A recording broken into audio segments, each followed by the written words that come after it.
At 3:18 p.m. local time, deep in the Caribbean Sea, the water looked almost unnaturally still. No whitecaps, no storms in sight, only long, slow swells moving beneath a clear sky. From the outside, it seemed like a standard transit, one of countless passages made each year by U.S. Navy carrier strike groups in international waters. But inside the Combat Information Center, the mood had already shifted. A radar technician leaned forward and spoke in a steady voice. New surface contacts, multiple returns, bearing 260. On the large digital display, blips began appearing one after another. First one, then 3, then more. Within moments, the picture settled. 8 surface vessels. They were not transmitting AIS. They were not answering maritime hails. And they were definitely not moving like ordinary commercial traffic. At first, the contacts were spread across a wide area, nearly 40 nautical miles away, moving at a moderate pace. But their pattern revealed something else entirely. These ships were not simply passing through, they were closing in. On the bridge of the U.S. aircraft carrier, the officer of the deck received the report without showing any reaction. He had seen situations like this before, shadowing, signaling, carefully calculated maneuvering that stopped just short of a direct incident. But 8 ships was different. The carrier stayed on course and maintained speed. No change, no hesitation. Around it, the rest of the strike group held formation. Destroyers kept escort positions. Sensors swept the horizon. Aircraft remained parked in silence on the flight deck above. At 3:21 p.m., the radar picture updated again. The vessels, now positively identified as Venezuelan warships by hull profile and radar signature, had picked up speed. Their formation was becoming tighter. What had started as a loose spread was now narrowing into 2 clear vectors. A classic pincer shape. Still no radio calls. Still no raised flags. Only steel hulls slicing through calm blue water, reducing the distance mile by mile. Inside the carrier's CIC, nothing happened in a rush. That was by design. Every course adjustment made by the Venezuelan ships was logged. Every radar sweep was recorded. Every second received a timestamp. The rules of engagement were simple. Observe, document, de-escalate. No warnings unless absolutely necessary, no show of force unless clearly provoked. At 3:24 p.m., the nearest Venezuelan vessel crossed inside 30 nautical miles. That was the moment when the situation stopped being abstract. The carrier's long-range sensors shifted priority. Surface tracking became more precise. Electro-optical cameras zoomed in, bringing details into focus. Gun mounts, bridge windows, crew members moving across the decks. These were not fishing boats. These were not routine patrol craft. 8 armed warships were deliberately closing on a U.S. aircraft carrier. On the flight deck above, no alarms rang out. Sailors continued their work with the calm discipline that comes from training, not from unawareness. But below, in the ship's nerve center, everyone understood the reality. The escalation clock was now running. At 3:27 p.m., the Venezuelan ships increased speed again. 20 knots, then 22. Their wakes stretched longer behind them. Their movement became sharper, more deliberate. One group angled toward the carrier's starboard quarter, while the other widened out, threatening to confine the formation without ever crossing a clear legal threshold. It was pressure without contact, presence without permission. The captain was informed. He gave a single nod. "Maintain course," he said. "Log everything." No threats, no raised voices, just procedure. Because everyone in that room understood the same truth. 8 warships do not move like this by chance. Somewhere beyond the visible horizon, decisions had already been made. And whatever message Venezuela intended to send, the U.S. Navy was preparing to answer it. Not with words, but with patience, precision, and restraint. The carrier did not turn away, and the next few minutes would decide whether this would remain another tense encounter or become something far more serious. By 3:30 p.m., there was no longer any room for doubt. On the main tactical display, the 8 Venezuelan warships had dropped any illusion of random movement. Their tracks told the story clearly. 2 separate surface groups tightening their angles, narrowing the space around the carrier strike group like closing jaws. This was not curiosity. This was intent. The nearest ships were now inside 25 nautical miles, holding just above 20 knots. They were not rushing. They were not sprinting. They were moving with control, with discipline, with purpose. Inside the Combat Information Center, the atmosphere remained carefully controlled. No alarms, no shouting. Just calm voice reports as new data came in. Surface contact Sierra 21 altering course. Bearing change confirmed. CPA decreasing. Closest point of approach. At that moment, it was the number that mattered most. The Venezuelan ships were not setting up for a collision. They were closing just enough to exert pressure while staying outside the line that would trigger an immediate reaction. It was textbook gray zone maneuvering, close enough to provoke, distant enough to deny clear escalation. On the bridge, the carrier continued straight ahead. That choice mattered. When an aircraft carrier changes course under pressure, it sends a message, whether intended or not. Here, the message was unmistakable. We are not reacting. At 3:33 p.m., long-range optical systems locked in. High-resolution cameras tracked individual hull numbers, deck activity, even the movement of crew members. Every frame was time-stamped, every second preserved. This was no longer only a naval encounter, it was a record. The Venezuelan ships kept closing. At 20 nautical miles, one of the lead vessels shifted its angle slightly. Only a few degrees, but enough to stand out. The adjustment pointed its bow more directly toward the carrier's projected path. Not an intercept, not an open threat, but certainly not accidental. Inside the CIC, an electronic warfare specialist reported a new development. An intermittent surface radar sweep had been detected, low-power search mode. Not targeting radar, but active. Someone on the Venezuelan side wanted a clearer picture. The U.S. response came immediately but quietly. Sensors changed priority. Electronic surveillance systems quietly began capturing everything. Emissions, frequencies, pulse patterns. Every signal was recorded, analyzed, and stored without the slightest outward sign of concern. At 3:36 p.m., the Venezuelan formation tightened once more. The two surface groups now shaped themselves into a loose arc off the carrier's starboard side, narrowing its room to maneuver laterally while still staying just beyond the range that would require direct warning hails. It was controlled, deliberate choreography. And yet, on the flight deck, nothing appeared different. Aircraft remained in place. Crews continued moving with calm, measured efficiency. To anyone watching from the outside, the carrier might have seemed almost untouched by the moment. But beneath that calm surface, the ship was fully alert in every way that mattered. That is the quiet strength of a carrier strike group. No single ship needs to react emotionally. No captain is forced to improvise under pressure. Every action is guided by doctrine shaped over decades, procedures built specifically for moments like this. At 3:38 p.m., the nearest Venezuelan vessel crossed inside 15 nautical miles. That distance mattered. It was close enough for visual identification without advanced optics. Close enough for crews on deck to study each other through binoculars. Close enough to send a message without a single shot being fired. Still, the carrier did not turn. No warning shots, no radio challenge, no dramatic escalation, only patience. The Venezuelan ships maintained their speed, their angles, and their pressure. And in doing so, they revealed something important. They were expecting a reaction, a course change, a warning, maybe even a display of force. Instead, they got silence. And at sea, silence can be more unsettling than noise. Because when a U.S. aircraft carrier does not react, it often means one thing. Every option has already been considered. As the clock moved toward 3:40 p.m., the encounter shifted beyond signaling and into something far more dangerous. A contest of resolve, where the next move could determine whether this remained a standoff or became something else entirely. At 3:41 p.m., the situation crossed a quiet but unmistakable threshold. The Venezuelan warships were now inside 12 nautical miles. That changed everything. In naval terms, this was no longer distant shadowing. This was close proximity, near enough that intent mattered more than explanation. Near enough that even a small mistake, an unexpected turn, a sudden burst of speed, could set off consequences neither side could easily take back.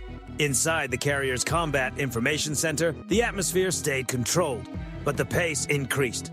CPA update, a watch officer called. Closest point of approach now projected at less than 7 nautical miles. The Venezuelan formation had tightened again.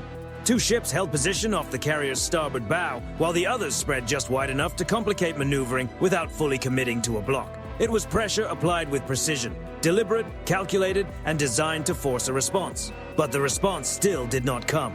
On the bridge, the carrier's captain stood motionless, eyes fixed on the horizon. He did not need to say much. The doctrine spoke for him. Maintain course. Maintain speed. Maintain legitimacy. At 3:43 p.m., one Venezuelan ship made a subtle but important change. Its radar emissions shifted, still low power, still not targeting radar. But the sweep had narrowed. It was no longer broad and general. It had become more focused. The signal lasted only a moment, almost cautious in nature, but inside the CIC, everyone noticed. They were looking more closely now. The electronic warfare team tagged the emission immediately. Frequency, pulse repetition, bearing, all captured and archived in real time. No alarm sounded, no countermeasures were launched. The carrier gave no visible acknowledgement. That silence was deliberate. Because escalation is not only about weapons, it is also about psychology. By now, Venezuelan crews could see the carrier clearly, its towering island, the massive scale of the flight deck, the escort ships holding position with unwavering discipline. What they could not see was even the slightest hint of uncertainty. At 3:45 p.m., the nearest ship moved closer still, 6 nautical miles. From that distance, individual sailors were visible through binoculars. Faces, gestures, the slow routine of watchstanders standing beneath the Caribbean sun. This was usually the point where encounters like this changed direction. A warning hail, a flare, a sudden course correction. None of that happened. Instead, the carrier strike group made a different kind of move. Quietly and without announcement, its readiness posture shifted. Deep inside the ship, flight crews began moving with a new level of intent. Not scrambling, not rushing, simply transitioning from passive readiness to active preparedness. On the escort ships, sensors synchronized more tightly. Tracking solutions became sharper, more refined. Nothing outwardly aggressive, just complete, disciplined precision. And above it all, the carrier continued forward on the exact same heading it had maintained from the start. That was the message. You can approach. You can posture, but you cannot move us. At 3:47 p.m., the Venezuelan formation hesitated. It was subtle, almost impossible to notice unless you were watching the data closely.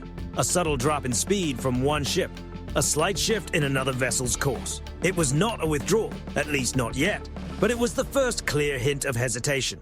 The pressure they had tried to apply was no longer producing the result they wanted. Instead of forcing a response, they had placed themselves in a far more uncomfortable position, close, fully exposed, and under the complete sensor coverage of a carrier strike group that still had not revealed its next move. At 3:48 p.m., the captain made the first visible move of the encounter. It was not a threat. It was not even a warning. It was simply a decision. Launch the helicopter.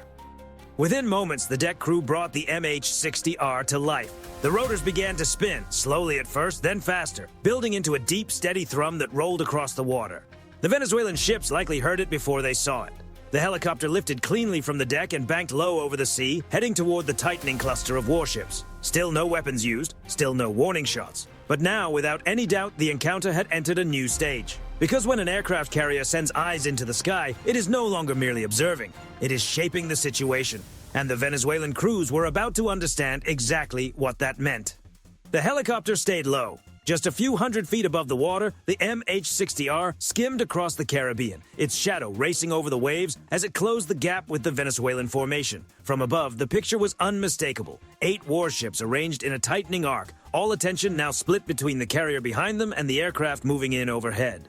Inside the helicopter, the crew worked without wasted motion. Forward-looking infrared cameras came online first, rendering every ship in sharp thermal contrast. Exhaust stacks glowed hot. Engine compartments radiated heat. Human figures moved across steel decks as clear silhouettes. Every image streamed back to the carrier in real time. Every frame was time-stamped and geo-referenced. This was not intimidation. This was evidence. As the helicopter approached the lead Venezuelan vessel, it leveled off at a safe distance. Close enough to be unmistakably seen, far enough to remove any credible claim of provocation. The aircraft settled into a steady orbit, neither aggressive nor evasive, simply present. Then came the signal. A narrow green laser flashed briefly across the bridge windows of the Venezuelan ship. Non-lethal, impossible to miss. The maritime equivalent of a firm knock that says, "Clearly, we see you." The reaction on deck was immediate. Crew members looked up, hands rose to shield their eyes. Binoculars came up quickly. Through the helicopter's optics, faces were visible now. Alert, surprised, suddenly aware that every movement was being recorded from above. Then the radio call went out. Venezuelan naval vessel. This is a United States Navy helicopter operating in international waters. Your maneuvers are unsafe and are being documented. The message was repeated in Spanish. No threats, no ultimatums, just a calm statement of fact. For a few seconds, nothing came back. The Venezuelan ships continued on their course, but the certainty had drained from the formation. Small changes began appearing in the data. Minor drops in speed, slight shifts in heading, subtle deviations that earlier might have meant nothing. Now they meant everything. At 3:52 p.m., the first ship broke the pattern. Its wake shortened. Speed fell from 22 knots to 19. Not a full retreat, but a clear release of pressure. The helicopter widened its orbit, bringing more of the formation into view. The live feed showed similar signs across several ships. Crew members were stepping back from deck weapons. Officers moved toward the bridge wings. Radios were lifted. The shape of the formation was beginning to loosen. At 3:54 p.m., a voice finally came over the radio. "United States naval aircraft," it said, measured and careful. "We are conducting routine patrol operations near Venezuelan waters." It was not an apology, but it was recognition. The carrier answered not with words, but with restraint. The helicopter held its position. No escalation, no pursuit. The green laser did not reappear. The cameras continued recording, steady and neutral. Within minutes, the Venezuelan formation began to come apart. One ship turned slightly to port. Another opened more distance. The pincer shape dissolved into parallel tracks. Each vessel now seemed more focused on creating space than maintaining pressure. At 3:57 p.m., the nearest ship moved back beyond 8 nautical miles. The moment passed without drama. No celebration aboard the carrier, no speeches, just quiet confirmation as the tactical picture on the screens told the story with complete clarity. Pressure had been applied, and it had failed. The helicopter made one final slow pass, its sensors lingering just long enough to capture the full disengagement. Then it turned back toward the carrier, climbing smoothly and leaving the Venezuelan ships behind. By 4:01 p.m., the immediate danger had passed. The carrier strike group had never changed course. It had never raised weapons. It had never fired a warning shot. And yet the message could not have been clearer. 8 warships had tried to force a reaction from a U.S. aircraft carrier. What they received instead was something far more unsettling: total visibility, documented conduct, and a calm display of control that left no room for misunderstanding. The Venezuelan ships slowly faded on radar, still in the area, still observing, but no longer pressing forward. The encounter was over. Not because anyone opened fire, but because one side understood a deeper truth of modern naval standoffs. Real power is often shown by knowing exactly when force does not need to be used. By 4:15 p.m., the Caribbean had returned to the same calm it had worn earlier. The Venezuelan warships were still visible on radar, but their movement told a completely different story now. The spacing between them had widened, their speed had dropped, and there was no sign of them trying to regroup. The confrontation didn't end with a sharp break. It faded out, marked by a steady and unmistakable loss of momentum. On board the U.S. aircraft carrier, there was no celebration. There never is. Encounters like this aren't measured in wins or losses. They're measured in control, of distance, of timing, and most importantly, of escalation. And by every one of those measures, the result was clear. What the Venezuelan Navy attempted was something often seen in modern maritime competition: controlled pressure. By closing in without firing, by shaping their formation without issuing direct threats, they were trying to force a visible reaction, a course change, a warning, anything that could later be interpreted as hesitation or ustupka. But that reaction never came.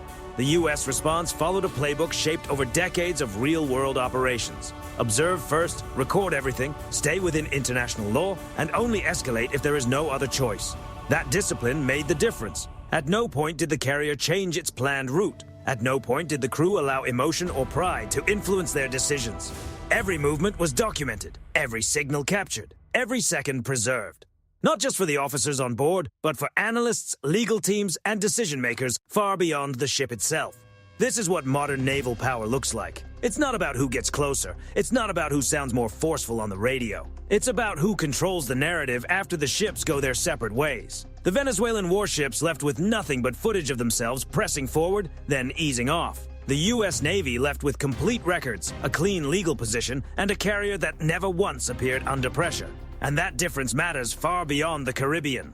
Encounters like this are never isolated. Other navies watch them, study them, and compare them with their own operations in contested regions around the world.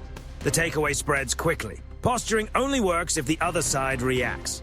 And restraint, when backed by overwhelming capability, is not weakness, it's leverage. There's another reason this situation unfolded the way it did. An aircraft carrier doesn't need to prove what it can do in moments like this. Its strength isn't just in the aircraft on its deck or the ships around it. It's in the shared understanding that if escalation ever becomes unavoidable, the outcome would be decisive. Everyone involved knows that, especially the crews who understand exactly where the line is and choose not to cross it. That understanding is what kept this encounter from turning into something far more serious. The Caribbean returned to calm, not because the tension vanished, but because both sides recognized the boundary, and only one side needed to define it. Before the day ended, the helicopter footage was archived. Sensor data was secured. The timeline was complete. There would be no dramatic official statements, no headlines filled with bold claims, just another entry in a long history of close encounters at sea. But for those who understand how these situations work, the outcome was obvious. 8 warships moved in on a U.S. aircraft carrier. The carrier didn't turn, it didn't issue warnings, it didn't use force. And still, it controlled the entire encounter from beginning to end.